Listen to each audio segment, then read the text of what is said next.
Gogo wa Dodoma hapa. Watu wa sasa hivi wengi huwa wanaenda na trendi. Kitokea jambo fulani watu wanaondoka nalo na trendi hiyo hiyo. Sasa na mimi niondoke na trendi ya PayPal. PayPal. Hawa jamaa ni kina nani hawa PayPal ambao wanazungumziwa sana? Jana wamezungumziwa na Pai, imeonekana sarafu ya Pai imeonekana link nao, japo hawajatangaza mikataba rasmi, lakini tayari kwenye orodha ya sehemu ya malipo yao Pai pia ipo. Kwa hiyo hicho ndicho kinanifanya na mimi niondoke na trend hii, kwa sababu imeanza kujadiliwa na walimu wangu wakubwa wenye uwezo, ila sio mbaya na mimi nikatiatia maneno kidogo. Kwa kifupi, hawa PayPal Holdings Inc. PayPal Holdings Inc. ni kampuni ya fintech iliyoanzishwa Desemba mwaka 1998 kama Confinity. Kwa hiyo hapa tunapata somo. Hebu angalia, PayPal imeanzishwa mwaka 98. Wewe umeifahamu lini?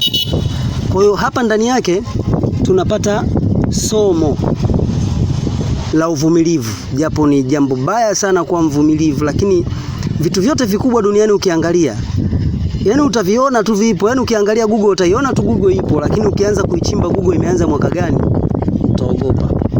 PayPal yenyewe nayo inaonekana tu ipo kirahisi, lakini imeanza mwaka 98 kama Confinity, kisha ikakutana na X.com. Hii X.com ilikuwa ni kampuni ya Elon Musk. Huyu Elon Musk unayemuona wewe, huyu Elon Musk, huyu ambaye ndo tajiri wa dunia. Kwa hiyo PayPal sio kitu cha mchezo. Na ikaanza kuitwa PayPal mwezi Machi mwaka 2000, ndio ikaanza kuitwa PayPal. Waasisi wakuu wa PayPal ni Peter Thiel, Elon Musk, Max Levchin, Luke Nosek, Ken Howell na wengine kadhaa. Watu hawa ndio walioitwa PayPal Mafia. PayPal Mafia.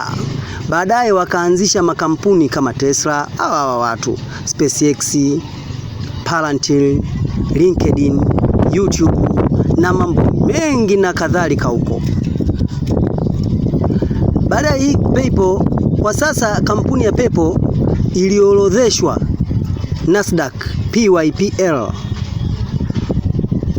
Ikaja ikauzwa, kuna watu wakaja wakawekeza mahisa yao, na wawekezaji wakubwa, wamiliki wakubwa zaidi ni wawekezaji wa taasisi kama Vanguard Group ambaye anamiliki hisa 8.7. Yani wewe ndio mwekezaji mkubwa. Kwa hiyo inaonekana sasa PayPal ikaja watu wakaweka hisa wengi sana. Yani mwenye hisa nyingi ana 8% tu. Unaona? Kuna BlackRock ana 7.2, kuna State Street ana 4%, kuna yani wanamiliki, kuna eBay, kuna nani nao wanamiliki hisa kwenye PayPal. Kwa hiyo hizi PayPal ni kampuni ambayo imekuwa sasa sio ya Elon Musk. Watu wakaja kuwekeza hisa zao, kuinunua tuseme.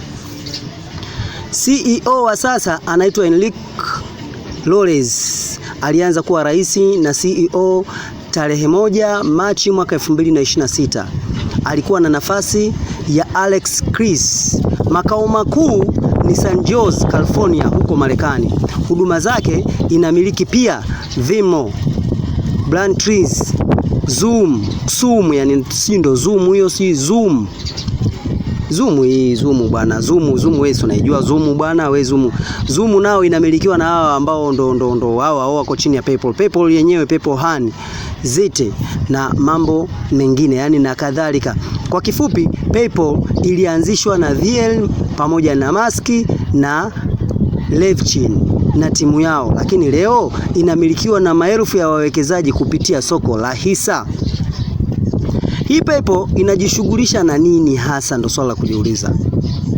PayPal inajishughulisha na malipo, huduma za malipo ya mtandaoni. Kimsingi ni benki ya mtandao ambayo inakuruhusu kutuma na kupokea pesa bila kutoa maelezo yako ya kadi yako au benki, jina na vitu kama hivyo. Yani Kazi kuu za PayPal ni kutuma na kupokea pesa, si ndio? Unaweza kulipa watu, marafiki au wafanyabiashara duniani kote kwa email tu.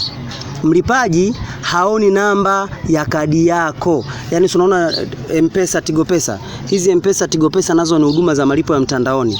Lakini ukishatuma lazima inaonyesha bwana wa Hechila Mgogo wa Dodoma amekutumia kiasi fulani. Kwa hiyo taarifa zako zinaonekana, lakini kwa PayPal wao hapana. Malipo kwa ununuzi mtandaoni.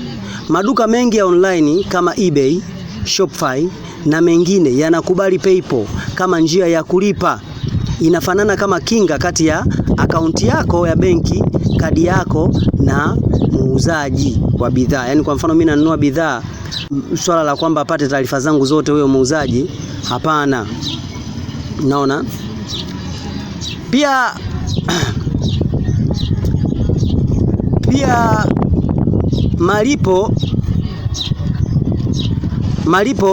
kupokea malipo kwa wafanyabiashara. Kama una duka la mtandaoni au unatoa huduma kama freelancing, wateja wanaweza kukulipia wewe kupitia PayPal. Uhamishaji wa kimataifa pia kupitia Xuum. Inaitwa Xuum, hii ni Xuum sio Zoom, Xuum. Inayomilikiwa na PayPal. Unaweza kutuma pesa hadi nchi za nje kwa haraka zaidi. Kwa hiyo wana programu yao inaitwa Xuum. Mimi nilichukulia ile Zoom kama Zoom. Unaona? Huduma za ziada wanazotoa. Venmo. Huduma kutuma pesa kati ya marafiki maarufu Marekani. Kuna hii inaitwa Braintree, mfumo wa malipo kwa makampuni makubwa. Kuna PayPal Credit, ununuzi kwa mkopo mdogo mdogo. Kuna PayPal Honey, kukusaidia kupata punguzo unaponunua mtandaoni. Kadi za malipo, kadi ya debit na credit zinazotumia salio la PayPal zipo.